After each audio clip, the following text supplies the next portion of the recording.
मेवात के अंदर अभी हिंसा हुई, कारण चाहे कोई भी है, गलत चाहे कोई भी है, लेकिन ऐसी हिंसा करना वो गलत है। आप सहमत है मेरी बात से?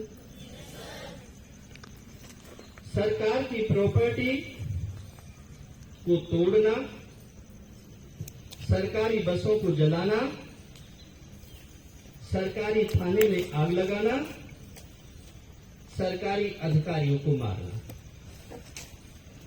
ये ठीक नहीं है। क्या ठीक है ये? अब ये हिंसा, इसमें जो गिरफ्तारियां हो रही हैं, वो गिरफ्तारियां यूथ की हो रही हैं, आप जैसे जवान बच्चों की हो रही हैं। ये दुख का कारण है। बड़े हो जाए कोई बात नहीं, 30 साल का, 35 साल का, 40 साल का आदमी यदि इसमें इन्वॉल्व है और वो गिरफ्तार हो जाए तो कोई फर्क नहीं पड़ता।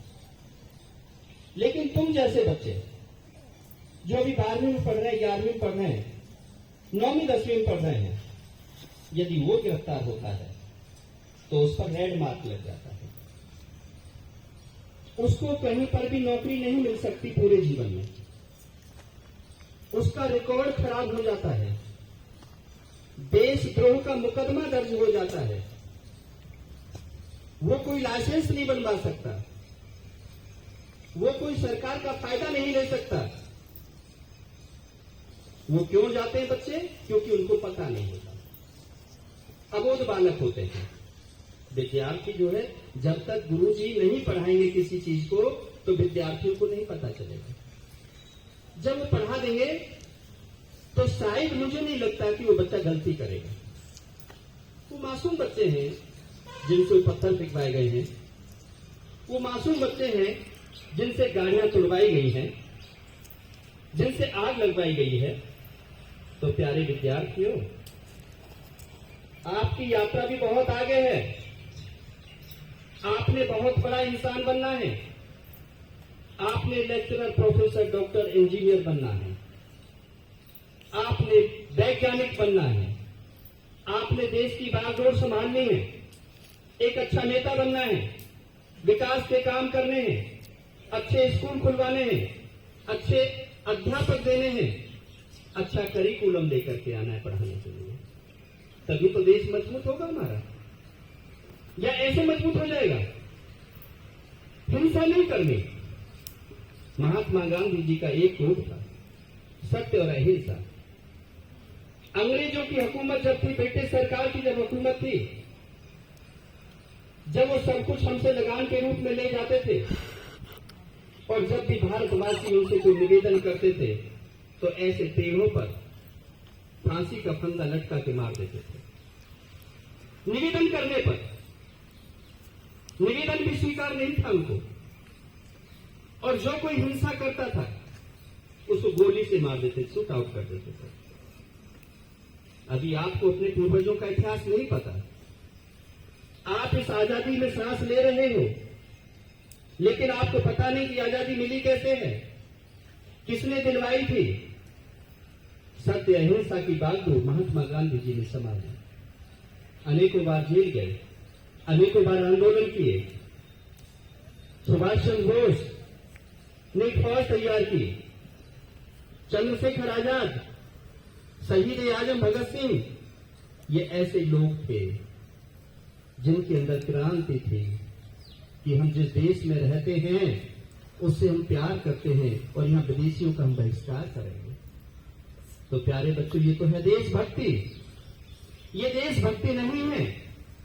ये अपने गुरुओं की गाड़ियों को तोड़ दो, अपने स्कूल की दीवार को तोड़ दो, अपने स्कूल के पंखों को तोड़ दो, ये देशभक्ति नहीं है। ऐसा हमें कभी भी किसी के कहने में आकर के भी नहीं करना चाहिए। हमें कभी भी, ये हमारा परिवार है, यहां कोई हिंदू, मुसलमान, सिख, ईसाई नहीं है, यहां कोई दलित और ब्राह्मण नहीं है, क्षत्रिय नहीं है, ये सब हमारा परिवार है। यहां सब हमारी बहन बेटियां हैं, यहां सब हमारे भाई बहन हैं, और अगर वो भाईचारा कायम रहेगा तो हिंदुस्तान मजबूत होगा। यदि भाईचारा कायम नहीं रखा तो आगे आने वाला हिंदुस्तान जो आपका होगा, आप कल्पना भी नहीं कर सकते कि आपको किन परिस्थितियों से गुजरना होगा। इसीलिए इस भारतवर्ष में पहले अधिकतर लोग गाय और भैंस रखते थे, दूध और घी खाते थे, इसलिए वो अंग्रेजों से लड़ाई भी लड़ते थे। अंग्रेज जब सोचते थे कि इनके अंदर ताकत कहां से आती है, वो रिसर्च का विषय था उनका, इसलिए उन्हें चाय लेकर के आ गए वो कि उनको कमजोर करो, शारीरिक रूप से कमजोर करो। इसलिए आपने चाय नहीं पीनी, समोसे नहीं खाने, bread pakora, momos, burger, pizza, ये तुम्हारी हेल्थ को खराब कर रहा है, स्वास्थ्य को खराब कर रहा है। जब आपका स्वास्थ्य ठीक नहीं होगा तो ये दिमाग भी ठीक नहीं होगा। ये दिमाग ठीक होता है प्रकृति की चीज, फूल पत्ती खाने से। दिमाग किससे ठीक होता है? मर्यादा पुरुषोत्तम राम का नाम लेते हो आप, जंगल की फूल पत्ती खाते थे तो उन्हें तामस नहीं आता था, गुस्सा नहीं आता था, उनके शब्दों में अश्लीलता नहीं थी, अभद्रता नहीं थी। आज तुम अश्लीलता और अभद्रता के प्रतीक बन गए हो। टेलीविजन पर देखते हो, मोबाइल पर देखते हो, नेट पर देखते हो, और वही तुम अपना लेते हो। नहीं, वो हमें बर्बाद करने के लिए है। स्वामी दयानंद सरस्वती, विवेकानंद को याद करो, चरित्र निर्माण पर रामदेव बाबा योग की दुनिया में क्रांति लेकर के आए। योग करो, निरोग रहो। क्यों ऐसी चीजों को खाते हो? क्यों ऐसी मानसिकता है? मां को भी गलत बोल रहे हो, पिता के सामने चौड़े हो रहे हो, घर में लड़ाई कर रहे हो, गुरु के सामने चौड़े होकर के क्या प्राप्त कर लोगे? गुरु से बढ़कर के तो इस दुनिया में कोई नहीं है। गुरु तो अंधकार से प्रकाश की तरफ लेकर के जा रहे हैं। गुरु तो मार्गदर्शन कर रहे हैं। गुरु तो आपको प्रेरक बना रहे हैं, अच्छे से अच्छा सिखाने की कोशिश कर रहे हैं। जब ही तो सिखाएंगे जब तुम सीखने के लिए तैयार होगे, और जब तुम अपने गुरुओं को जवाब दोगे तो एक समय वो भी सोच लेंगे, नहीं, इस बच्चे के मुंह नहीं लगना, पीछे बैठा दो इसको। ये तो जवाब देता है, ये झूठी शिकायत करता है। वहां से तुम्हारा फिर क्या बन जाता है? पतन शुरू हो जाता है।